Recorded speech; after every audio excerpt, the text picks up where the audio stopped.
السلام علیکم۔ آج کی اس ویڈیو کا ٹاپک تاریخ کے ایک مشہور کردار اور اردو زبان کے ایک محاورے کا ہے۔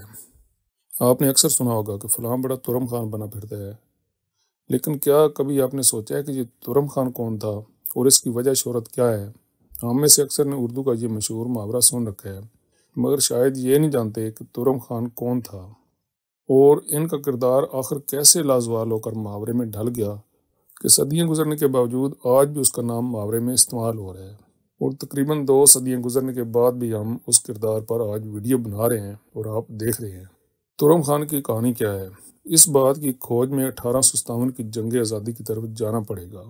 یہ کہانی جتنی عجیب ہے اتنی ہی دلچسپ بھی ہے کہ کیسے ترم خان ایک عام سا سپاہی بیگم بازار سے اٹھ کر لوکل ہیرو سے تاریخ کا ہیرو بن گیا۔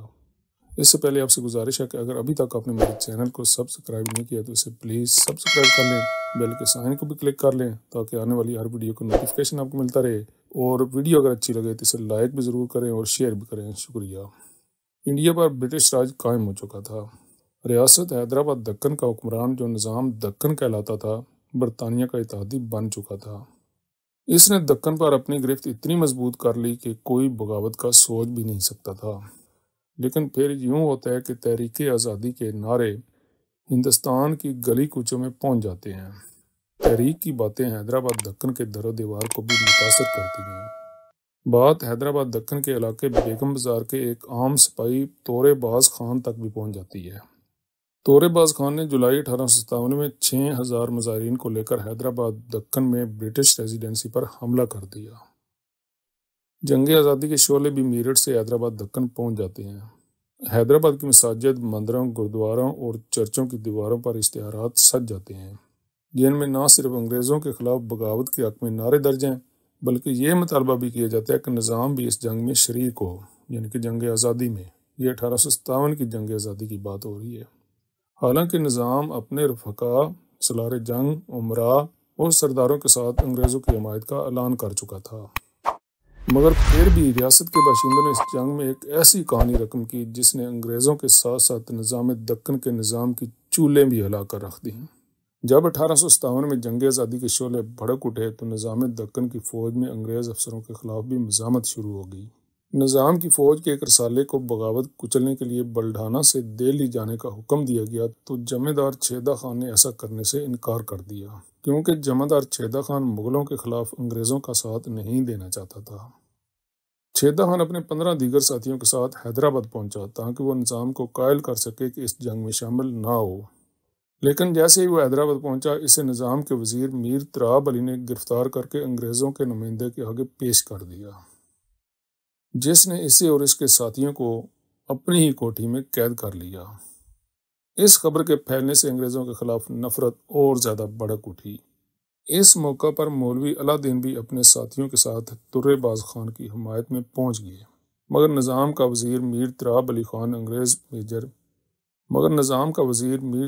خان انگریز میجر ڈیوڈسن کو پہلے ہی باغیوں کے حملے کی اطلاع دے چکا تھا، جس کی وجہ سے انگریزوں نے جوابی اقدامات کی تیاری کر لی ہوئی تھی۔ ترے باز خان اور مولوی علا دین کے ساتھیوں نے انگریز ریزیڈنسی پر حملہ کر دیا، اس کی دیوار گرا دی اور دروازے توڑتے ہوئے اندر داخل ہو گئے۔ اندر داخل ہوتے ہی 2 طرفہ لڑائی شروع ہو گئی، لیکن ترے خان کے ساتھیوں کے پاس ہلکے روایتی ہتھیار تھے جو انگریزوں کی تربیت یافتہ ٹرلی کے سپاہیوں کے مقابلے میں بالکل ناکارہ تھے۔ پھر بھی تمام رات گولیاں چلتی رہیں، مقابلہ ہوتا رہا۔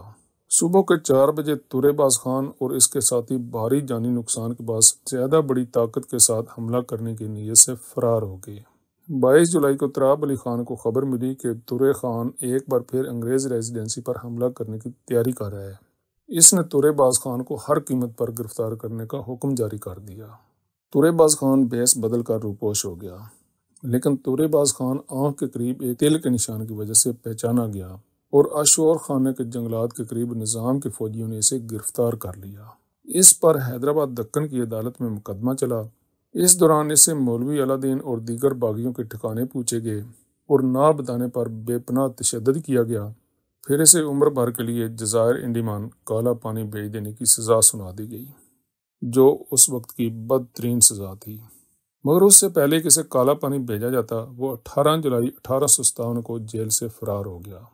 انگریز انتظامیہ میں ہلچل مچ گئی۔ انہوں نے ترے باز خان کو زندہ یا مردہ گرفتار کرنے پر 5,000 کی خطیر انعامی رقم کا اعلان کر دیا۔ نظام کے فوجی جگہ جگہ پھیل گئے۔ آخرکار 24 جنوری کو توپران کے علاقے میں تعلق دار مرزا قربان علی بیگ کی قیادت میں ایک فوجی دستے نے ترے باز کو ڈھونڈ کر مار دیا۔ اس کی لاش کو شہر میں لایا گیا اور انگریز ریزیڈنسی کے سامنے برہنہ کر کے درخت سے لٹکا دیا گیا۔ اس طرح ترے باز خان ولد رستم خان آف بیگم بازار کی کہانی کا اختتام ہو گیا، لیکن اپنے پیچھے شجاعت و بہادری کی ایک بے مثال داستان چھوڑ گیا جو آج بھی محاورہ بن کر تاریخ کے اوراق میں زندہ ہے۔ حیدرآباد میں ترے باز خان کا مقابلہ کرنے میں 94 فوجی مارے گئے۔ ترے باز خان کو مارنے پر تعلق دار مرزا قربان علی کو 5,000 روپے کا انعام دیا گیا اور اس کی تنخواہ میں 200 روپے کا اضافہ کیا گیا، جبکہ اسے ترقی دے کر صدر تعلق دار بنا دیا گیا۔ نظام کو اسٹار آف انڈیا کے اعزاز سے نوازا گیا، جبکہ ریاست کے ذمہ 50 لاکھ سے زائد کے واجبات معاف کر دیے گئے۔ نظام کو اپنا سکہ جاری کرنے کا اختیار دیا گیا۔ میر تراب علی کو سالار جنگ کے اعزاز سے نوازا گیا۔